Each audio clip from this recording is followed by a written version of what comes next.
you? How are you? I'm well. Sunny California. I mean, a little bit. It's a little sun out here, I guess. I can always tell. California is one of my favorite places. I'm in LA all the time. Where are you? Based in Atlanta. Oh man, it's wild. Tell me, is it wild out there? What's going on? I only know what social media tell us in Atlanta. I got a few folks out there, but you know. Atlanta is there's Georgia and then there's Atlanta. So I live in Atlanta. Then there's Georgia. So it's a difference. I know. That's what I said. Say. You know what's funny? I'm not even from there, and I was having a conversation with somebody, and I was like, "Look, man, there's Atlanta, and then there's Georgia. Yes. I don't know what that means, but I feel like I'm right." That is how we like to say. We like to say there's Georgia, and it's crazy. Our governor and our mayor, I won't say they disagree, but they don't necessarily agree. So there's that. But thank you so much for joining us today. Absolutely. On the Culture Meets Money series. Absolutely. I'm grateful to be here. So just an introduction of myself. My name is Sheena Allen. I'm the founder and CEO of Capway. And Absolutely. This is our Culture Meets Money series. So I would love for you to introduce yourself. Absolutely. My name is Stix.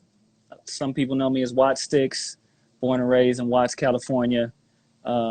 That's East Side, South Central, Los Angeles, for those who need a direct coordinates. And my background is in music and entertainment, and now I've added the activism role to that over the last couple of years. So now I'm a rapper, songwriter, producer, activist.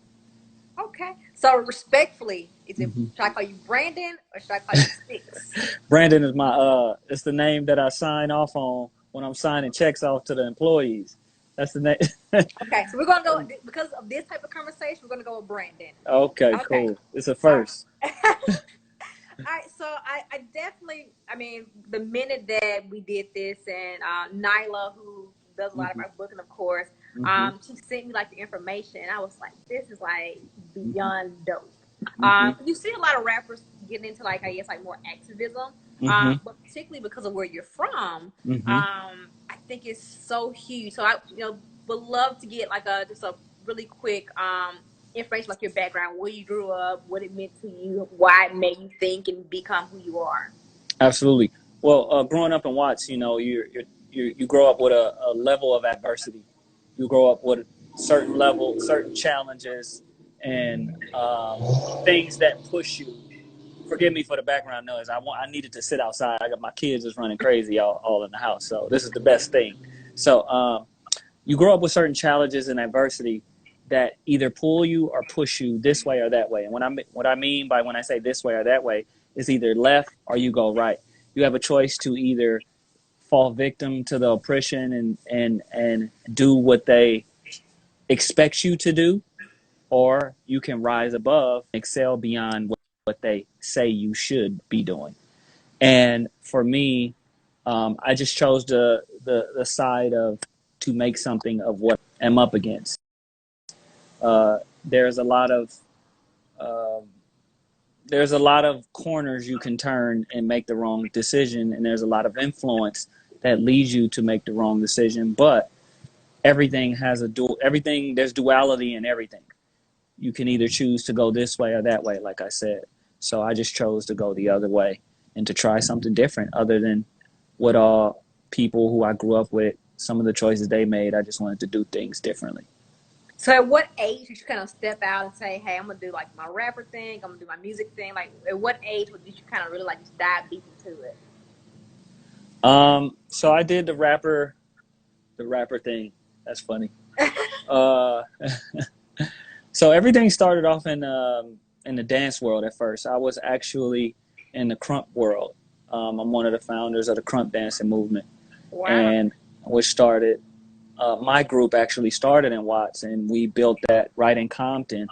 And it was around the time where Tommy the Clown was at an all-time high, and there were some dancers by the name of like Tight Eyes, Lil C, Miss Prissy, and Miho, and they were doing their thing. They left Tommy.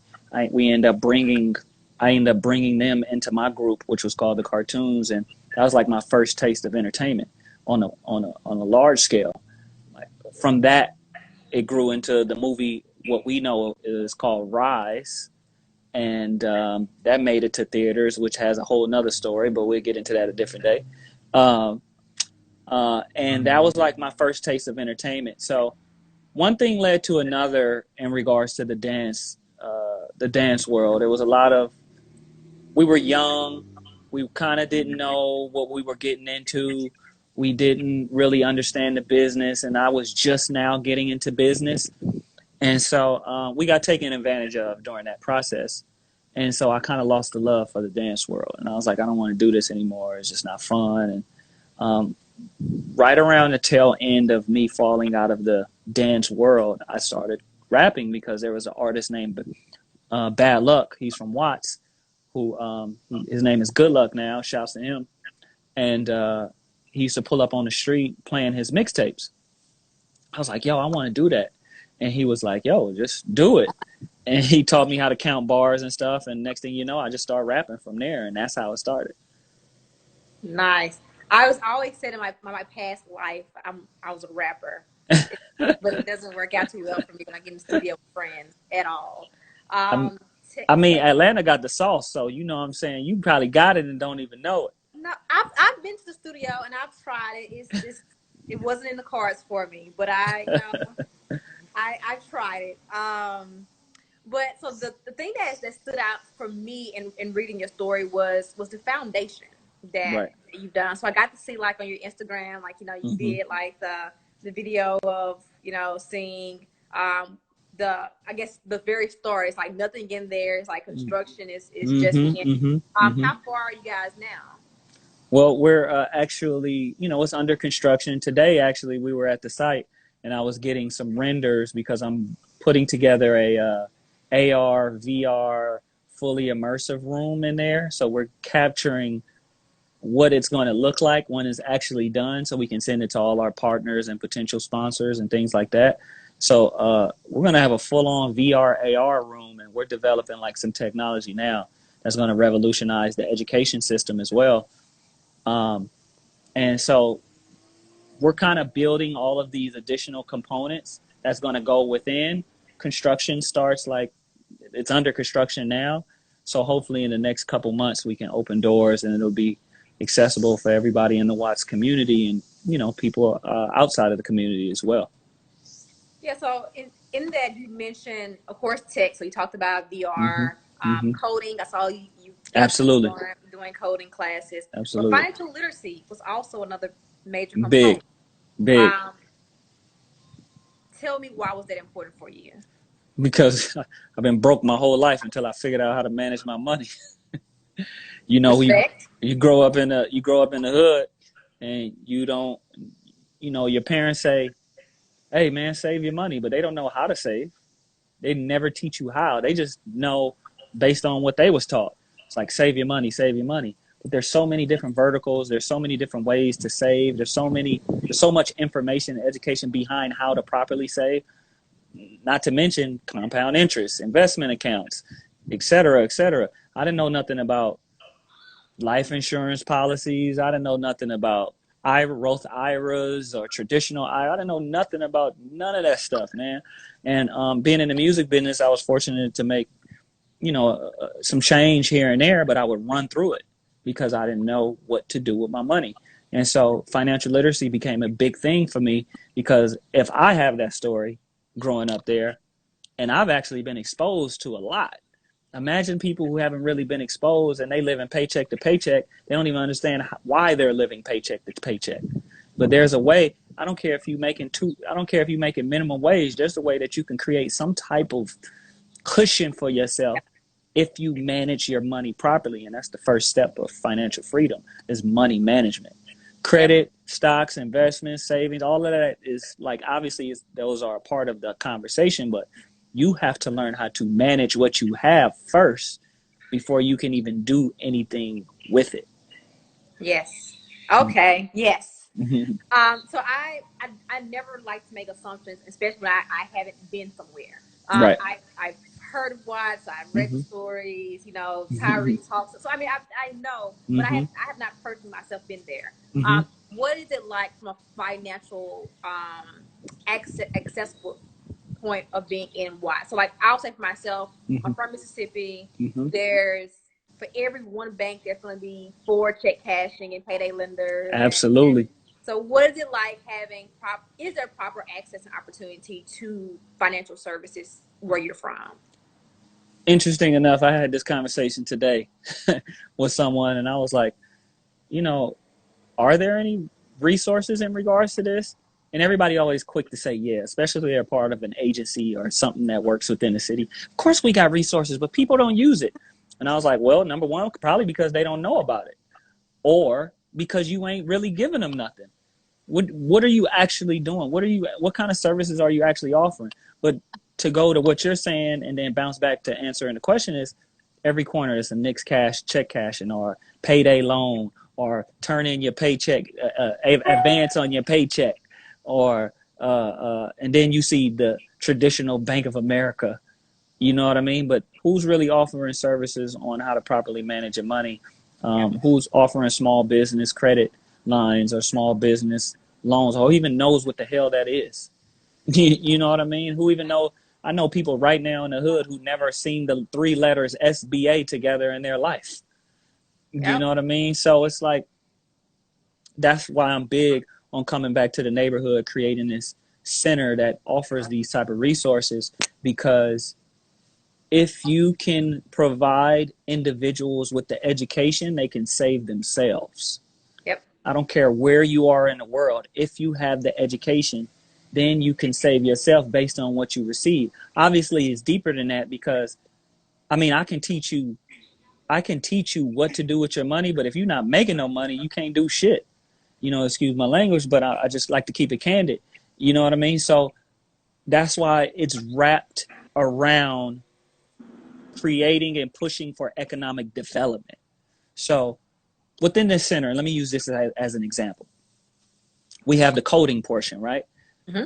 And then there's the maker space with the sewing machines and the embroidery machines and everything like that. The heat press, silk screen, and we have all of those machines, right?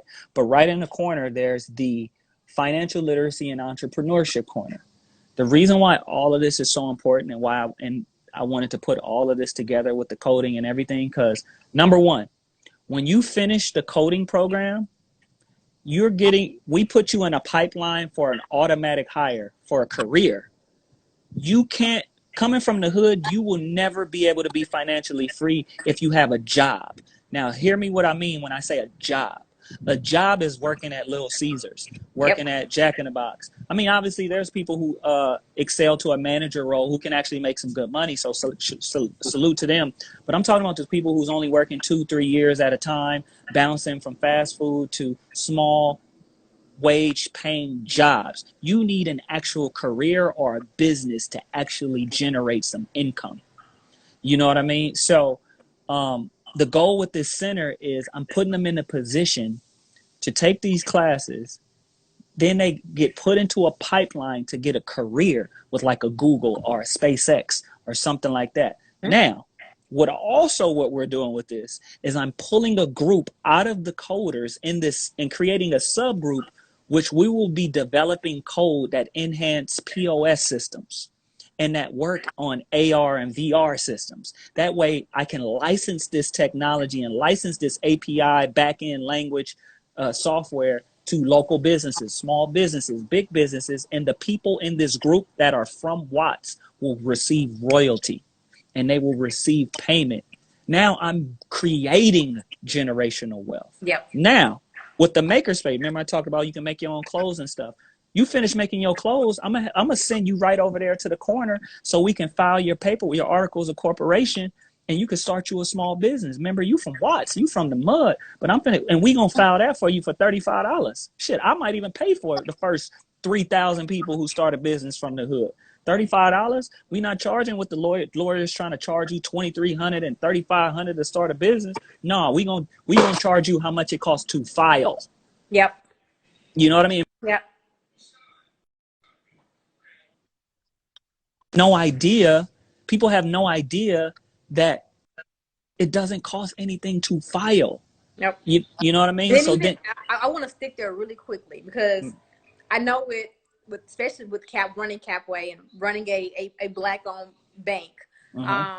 I know when the PPP loans came out, when Right, it was right, right, right. COVID, and I had friends, or we just had people in general who would send us emails, or they would reach out and they would say, hey, I really want to be able to apply for PPP loan. I want to be able to, get my employees back, make sure they're getting paid. And so many, what sucks, I mean, we got honestly contact with people of all races. But in particular, what was very hurtful was most of the people who reached out, they were African American. They had never properly filed their business. So they were they had a business, but they were doing everything out like their personal account. They had never got a business account separate from like their personal account. Or they were running a business and they might have been paying people in cash, but they never actually filed like the articles of incorporation. Man. And if they did, they filed like maybe as a corporation versus as an LLC. And it was just all over the place. And disaster. We have to change this. And that's why I'm so focused on. I'm sending you right to the corner, and we're gonna make sure. And I'm gonna check in with it. Make sure you're doing everything you're supposed to do. You have all the articles in corporation. You know what you have. You understand. If you want to start a nonprofit, people don't even understand that just because you have a nonprofit foundation, that's just a quarter of the battle. Now you have to file for 501c3 status. Or unless you want to go 501c4, or if you're dealing with politics and all of this, there's so many different things that us as African Americans growing up in the hood, we never hear nothing about. They don't teach us this in school, which leads to another conversation that I'm sure we're going to talk about that I'm working on. But like I said, another way that we're going to create careers. So my center is literally next to a Nike store. So they're building a Nike store in Watts, first of its kind. There's nothing else in Watts, no other whatever. So salute to Nike for coming to the hood. So the reason why I'm building that makerspace is now I'm like, okay, we got sewing machines, we got heat press, we got everything. Shoot, we can do small essential clothing like socks. We can sew socks. We can make shirts. We can make everything right here that's next door to you. Why don't you hire people on a factory level that is coming to Think Watts HQ? That's how you give back to the community. Give them a career with Nike. Now they can say, "Oh, I work for Nike," and they love our culture anyway. We gotta start taking advantage. Give something back. Got to get something back. You know what I mean? So that's I'm big on not just the financial literacy, but the entrepreneurship and creating resources which lead to opportunities, and opportunities which produce economic development. And that's the only way you can uplift a city. That's the only way you can change a circumstance within an environment, is through economic development. And it starts with the resources. How many people growing up there, think of like your community, more particularly even like people who are close to you, like your family members, close friends, how many people would you say that you know that is unbanked? Like no bank account at all? Man, I know personally more than 10. Yeah. Which is crazy. I have family members who don't have a bank account.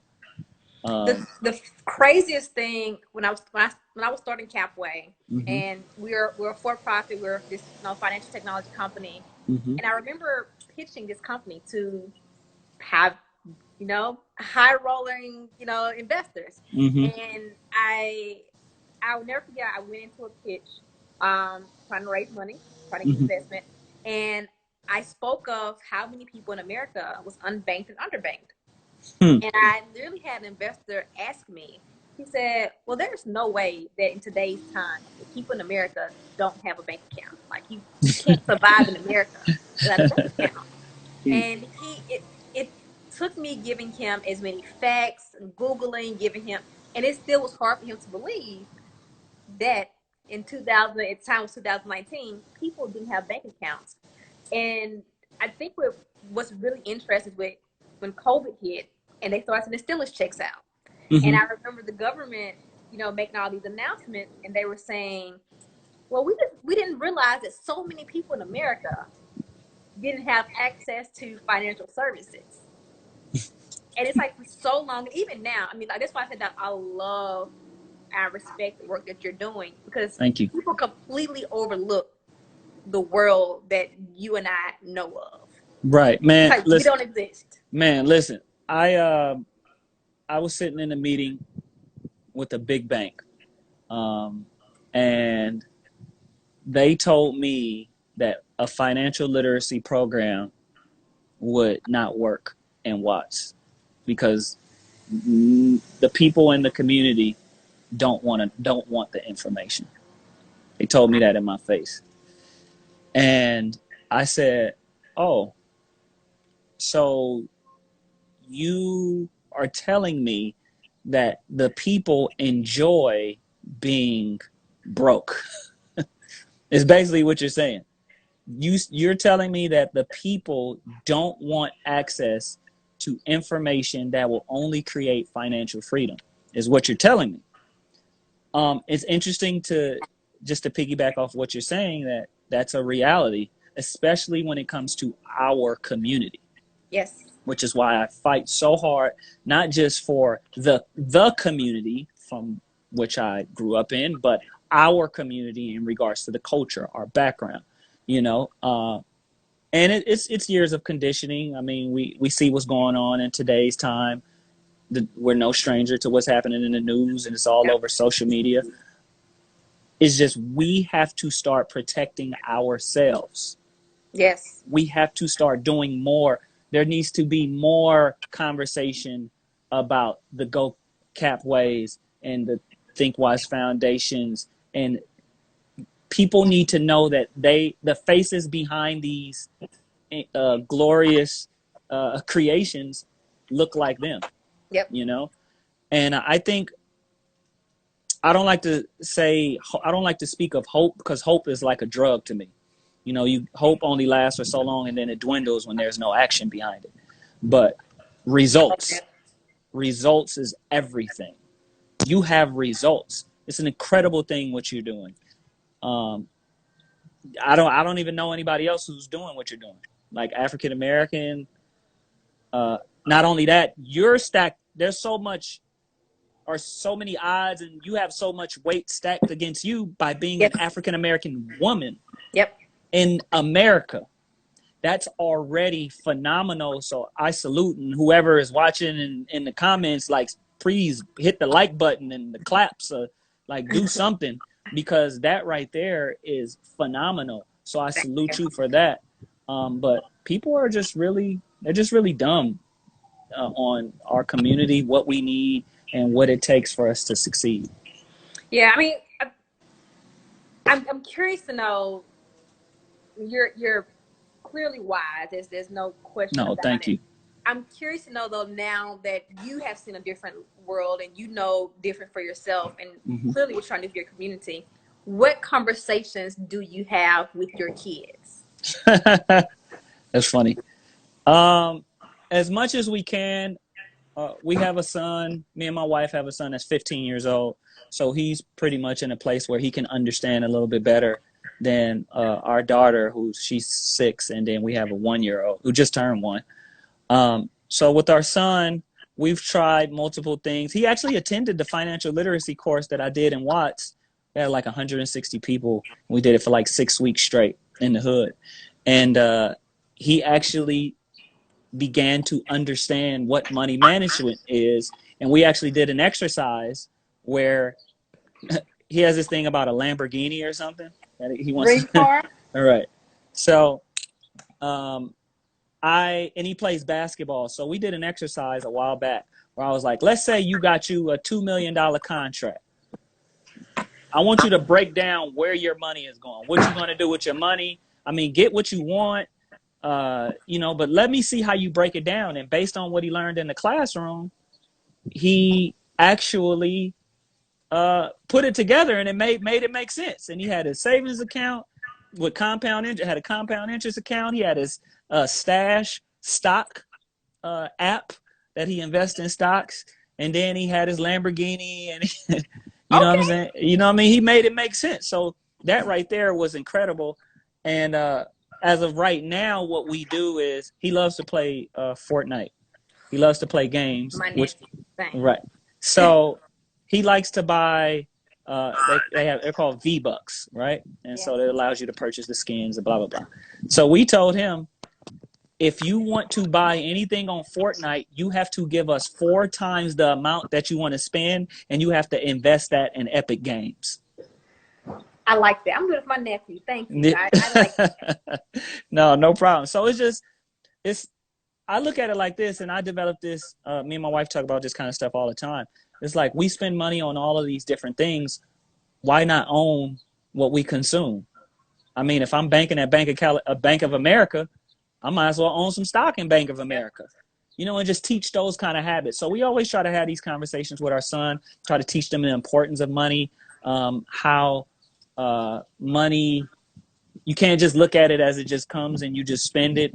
I mean, there's 2 sides of it, because we work hard so our kids don't have to worry about nothing. And we're creating the generational wealth because we want them to not have to work, but we want them to work and understand what it takes to get it.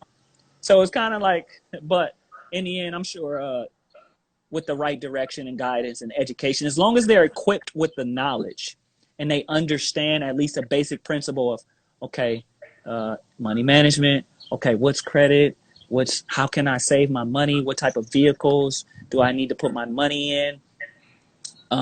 Okay, if I want to buy something frivolous, and I don't want to call it frivolous, but if I want to buy something that I want, do I have everything I need first? And let me make sure I have money that's creating money. We always talk about this every single day. Me, my wife, we try to preach it to our kids. We like, we need to take the money that we have, put it into a vehicle that's going to make more money, to where you don't have to show up to get a paycheck. The ultimate goal is a good friend of mine named DK. He said, man, you got to get on. Oh, man, they popping fireworks all the way. That's what happened in LA. They popping fireworks in May. So the number one thing that we try to preach is make our money make money. You know what I mean? My good friend DK told me, he said, you got to get off the hamster wheel. And the hamster wheel just keeps spinning and spinning and spinning and spinning, and you just running and running and running and running and running and running, and you're going to be on the hamster wheel until you find out how to take your money, put it into something where you don't have to show up to get it. Yeah. I'm curious to know, is there a certain way that you teach financial literacy within your foundation? And I'll give an example for us at Capway. Mm-hmm. I remember when we were coming up with the information, we were putting everything together, and I told my team, I was like, this is not going to be traditional financial literacy, because it's nobody, going in and saying, let's talk about the stock market. Nobody, it's just not a sexy way to go in and talk about. Right. So at Capway, we're very big on an example. Like sometimes we go in and we'll say, how many pair of Nike shoes do you own? 100%. Great. I probably own like 15 pair. Right. Sometimes random. And I was like, well, how much do you pay for you or your parents? How much was the last pair of Nikes that you purchased? I got the LeBrons for, $220. Mm-hmm. I'm like, so do you realize how many shares of Nike you could have bought for $220? Mm-hmm. And honestly, the response that we get a lot, especially when we're doing this like more in person, mm-hmm. the response we get a lot is people assuming or thinking that the stock market is only for like rich people. Like there's no way you can afford a share of anything when it comes to stock. Biggest myth. Like, super, super surprised. I'm like, could have bought a share for like $88. Right. They're like, wait, I could have bought the same $220 you spent on those shoes. Yep. You could have bought shares of Nike. And I think to the point you also made earlier, it goes more so the same. It's just lack of information. It's not that they don't want to do it. It's just that nobody, for a lot of people, just didn't know, hey, for $80 I could have bought a share of Nike. Man, I said, and I'll touch on what you're saying. It's incredible that you're doing that, because I do similar things in my class. We got to remember, not too long ago, I mean, like really not too long ago, we was getting hung for knowing how to read. Yep. So now we're talking about stocks, that's like, if you really just sit down and think about it, I'm talking about not too long ago, we was getting hung for knowing how to read and write. Now we're talking. So that's why stocks, when it comes to our people first, is like, stocks, man, that's only for rich people. Like I don't even know how to even begin to buy a share of stock. Or I don't even know what a share means. Yep.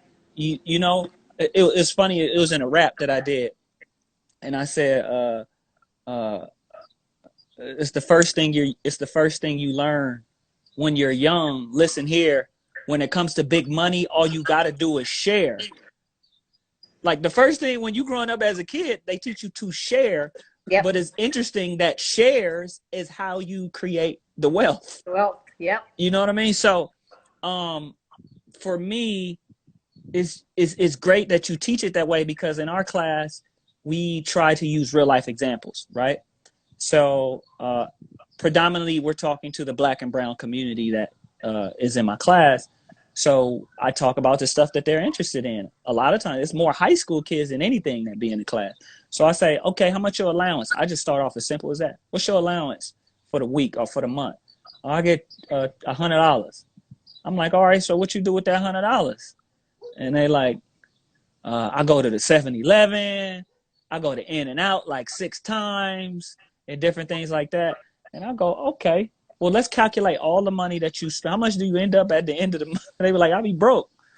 And I'm like, let's calculate everything that you spent your money on. And let's say if you held off on In-N-Out for 4 days out of the month, look how much money you would have. And it equals, I mean, let's just say it's $12, right?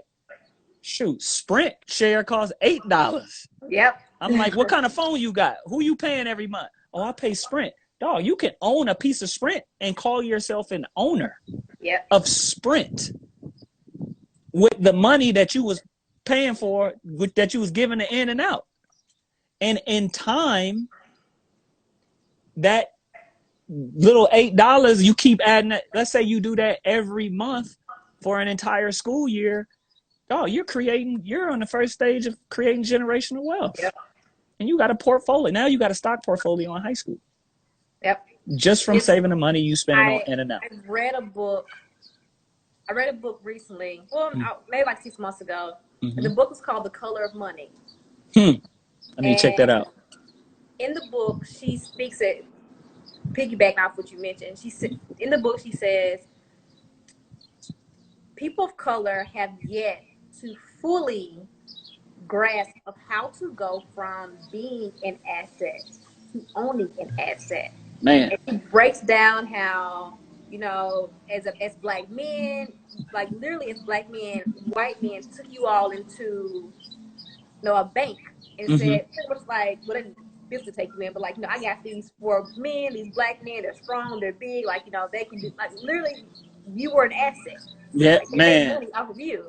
Man, and she says we have yet to make the jump from being an asset to owning assets. So I thought that was like that's one part of the book that just stands out to me. Wow, if we think about it, it's we were actually, like how you're saying, we were sold. Yeah. We were property. Yep. Intellectual property and physical property. Yep. That we were sold. And now we have to take that concept and say, hey, I want to own what I used to be. And here's something even deeper, and I don't even mean to get all philosophical, but a lot of historical scriptures, no matter what religion you practice, a lot of times they always talk about knowing yourself. How can you invest in something when you don't even know who or what you are? You know what I mean? So there's so many layers and barriers that we have to crawl and dig through to even grasp the concept of, like you said, asset. We used to be assets. Now we want to own an asset. You know, and that's why I say the education component is so essential. It's so important to start with that, because if we don't know what it is, there's no way we will be able to achieve any of it. Yeah. I mean, the reason that this series is called Culture Meets Money, is because I'm a deep believer that people love our culture Of every single course. day, from music to Of course. clothing to people. But as people of color, one thing that I'm pushing for is ownership. We have never had For a problem sure. with creating. We are Man. amazing. From the peanut butter to the red light Man. to To the the heat, ironing board, to the like heater, to to the fiber heat, optic cables, to we have never had a problem creating. And don't be wrong, I know back then the problem with ownership was they didn't even allow us to own. But we've never had a problem with creating. But we have had a problem with being able to show and really own what is rightfully ours. And another part of that gap is saying if we're going to own it and if it's going to be our culture, we got to make the money part meet the culture that we own. man. And so that was the reason the series is called Culture Meets Money. And Man. that's why we love having people like you on. No, thank you, man. I mean, just more to add to that, African Americans alone have $1 trillion spending power a year. $1 trillion in spending. Let's think about how much money we just bailed the economy out over the pandemic. What did they? One of the bills was like for $2 trillion, right? Yep. That's literally 2 trillion. 1 trillion of that is just us in 1 year. It's just when you start thinking about stuff like that, it's like crazy. So if we knew how powerful our dollar is, it would change. And the only way is through education. Yep. And imagine if, man, I don't even want to say a third, because that's a lot. 1/50th, 100th of our population knew what to do, who was all focused on ownership. What I will say now, though, is I think we're in a time where we're becoming more conscious. What I mean is conscious of our mistakes and conscious of what's not being given to us. And conscious of how hard it is for us to achieve whatever the financial freedom is. So because of that, we're now seeking. I have more people that I talk to that are reading more. Yep. Or that are hitting me up like, yo, what book should I read? And I'm like, first book, Richest Man in Babylon. That's the first book I always tell everybody to read. Richest Man in Babylon is like, it changes your life in regards to money, because it tells you the importance of money management. That's what that whole book is about. Then it's like Automatic Millionaire is another one. It's a couple of books in regards to that, in regards to money, that I always like read. The Rich Dad Poor Dad is another good one. Very simple, basic understanding of money vehicles. Here's another thing that I want to bring up. You ever notice when you're in the hood and somebody in the family, unfortunately, they come to their demise and they pass away, and we always see the GoFundMe signs? That right there, somebody said in the comments, The Alchemist, great read. That one too, incredible. So we always see the GoFundMe signs. Yep. And when people don't even realize that you could just be paying like $20 a month for a life insurance policy, and that funeral could have been taken care of. Just something as simple as that. Yeah. But that goes back to this lack of knowledge. Most people think that insurance is really, really expensive per month. A personal friend of mine used to own, before he sold on, 4 or 5 Allstate agencies. Mm-hmm. And his mission as that owner of those agencies was going into either country towns or inner cities and getting people to understand $20 a month, $25 a month. You can have That's life crazy, insurance. man. And I remember a personal story. He told me that one of his clients, as many as he had, like he almost knew each of them like by name. Mm-hmm. He said one of them lost her job, and she called, I guess, to cancel her policy. And I guess it just so happened that it came across his desk that she was canceling. And he said he gave her a call and said, Miss, X, of all things, why are you canceling your insurance policy? And she's like, we're not off the job. I'm just trying to cut costs. And the first thing, of course, that she was cutting was insurance. He's like, that should be the last thing that you The cut. last thing, like And he said, and he told me, he said, Shayna, he said, I would tell you, he said, but I don't do it for recognition. He said, I told her for a year.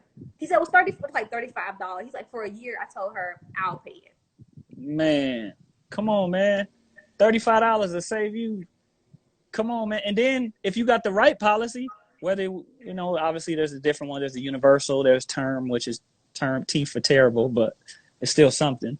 Whole life, and you got the annuities. You got all of these different. So there's so many different verticals of this that could change your whole life. There's policies that you can pay for your kids' college out of. You can pull the money out of and pay for your kids' college. There's some that at a certain point after you can pull money to live off of. Like, and it's crazy. Somebody in the comments, Drippy Ricardo, said it's crazy how, let's just speak to reality. The drug dealers in the hood, right? They be having all this money, and then when they die, they don't have no life insurance. I've noticed.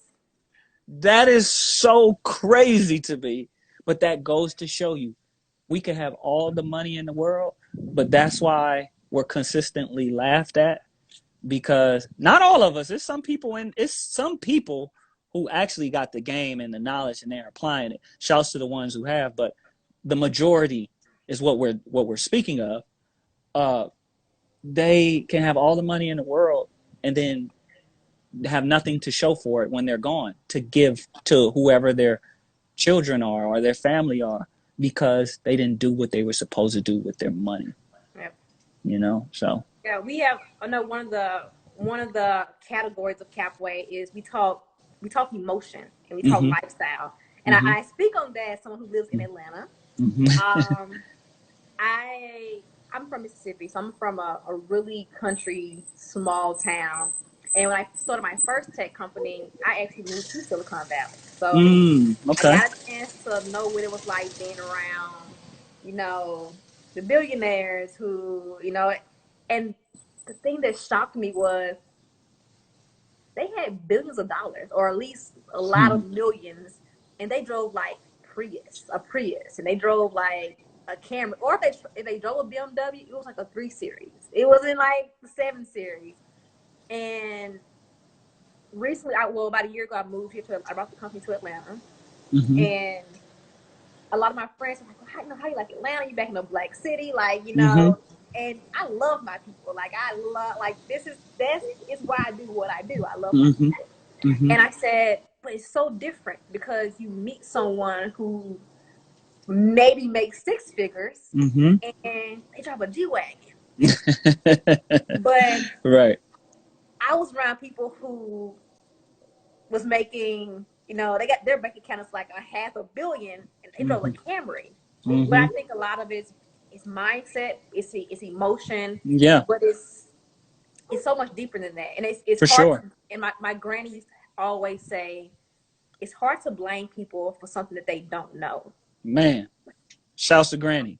And that's what we know, because before I experienced Silicon Valley, and in no way saying they're better than who we are, what we are, but what I'm saying is before I experienced that, that's all that I knew. I knew that when you got money, you bought a nice car, you wore the Gucci, the nice name brand. That's what I knew.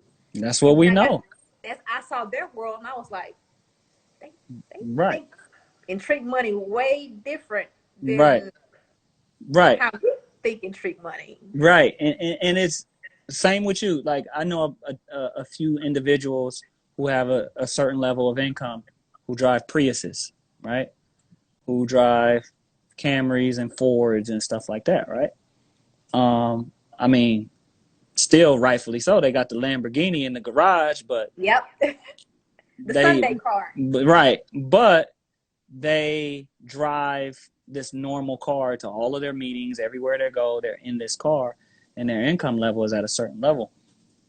And it started, those kind of experiences helped me see, I wonder why they don't want to drive the, the drop top S-Class and make that their everyday car.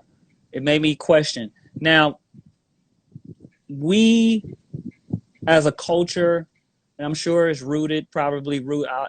Maybe we should ask Kenya Barris if it's rooted in slavery, but there's a reason why we love opulence, right? We love the Louis and the Fendi and we love the chains and the you know what I mean? I don't think there's anything wrong with that if you are properly managing your income. Agreed. Because we were born kings and queens. All day long. So because we're born kings, and maybe it ain't slavery, maybe it was just we were born with it to love opulence because we were kings and queens. We are still kings and queens internally, but in our past, we were kings and queens. So gold and camels and townsmen and women and moats and castles, that was our lifestyle. Like gold bracelets, you know what I mean? You get the picture, and diamonds and stuff. So I think that's a reason why we love that kind of opulence, is because it's within us because of what we are, but we carry that without the information on how to manage what we have to maintain that and not allow that to affect how you live moving forward. Yeah, I agree. So, I mean, I'll never tell. I got a song called Black is, the term.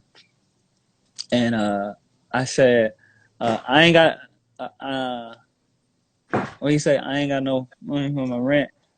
He said, I ain't got no money for my rent, but I ain't got no money. Oh, I ain't got no money for my lights, but damn right I got some money for the ice. I'm black as like, you know what I mean? Like, we just gotta fix that. Like, okay, I got the money for my lights, so now I'm about to go get the ice. Instead of I ain't got the money for my lights, but I got the money for the ice. Let me go get it. At least I'm gonna look fly. You know what I mean? So it's about just adjusting those thoughts in that process with the form of, like we said a million times, education.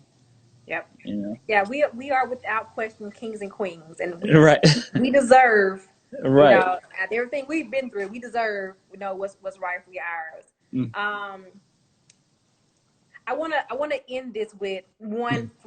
Once again, thank you so much for coming on. It's thank crazy. you. We usually do this for 30 minutes, but I've been so Oh man, we went in. Come on now. But no, it was fine. It's fine. Yeah. I love it. Yeah. I'm wishing you 100% the best of luck as you continuously build out the Think Wise Foundation. Thank you. It's once it's up and going, and once I don't know if we will ever be back to normal, but once we get back to some form of normalcy, I will make my commitment online. We're going to post this later that I want to make a personal visit. Oh, that's amazing! Myself. Absolutely. And the one thing that I want you to give the kids in your community, and the message that I personally want to bring is the advantage that I think that a lot of us don't even know that we have from whatever age, just in general, as being people of color, Black, brown, is the world of people who are creating these billion-dollar companies. And I'm around them all the time. Their version of real world problems is not our version of real world problems.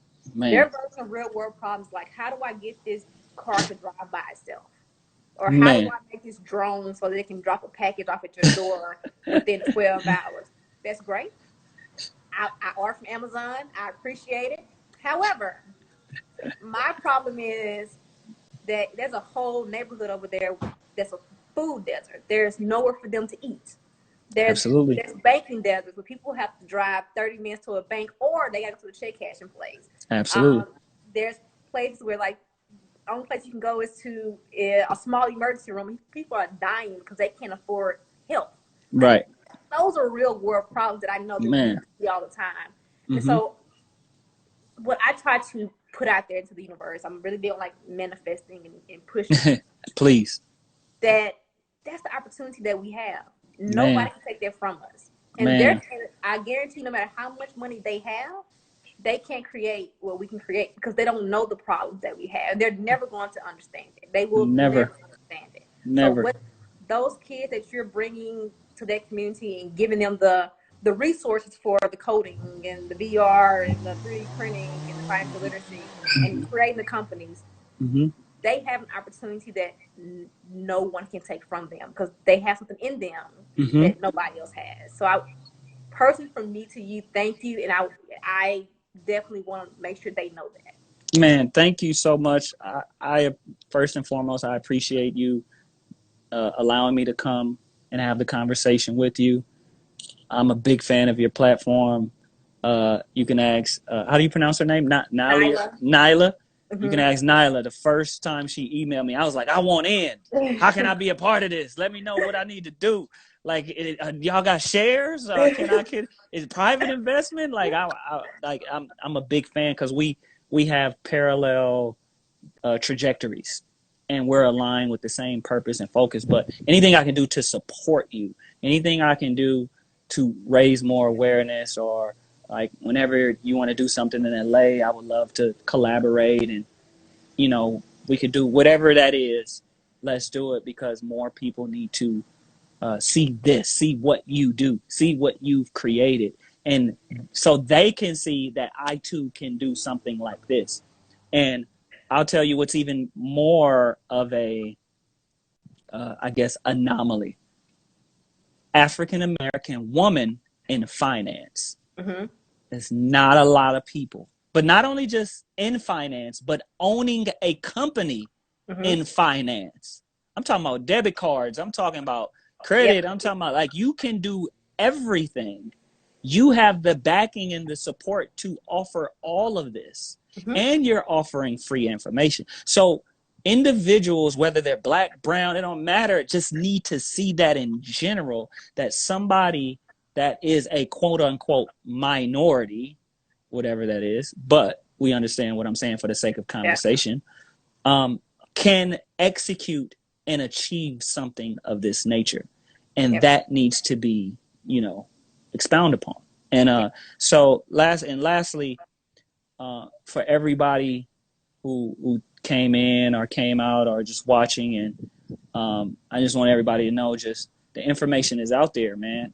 There's no reason we have to live in fear of how we're going to pay our next bill.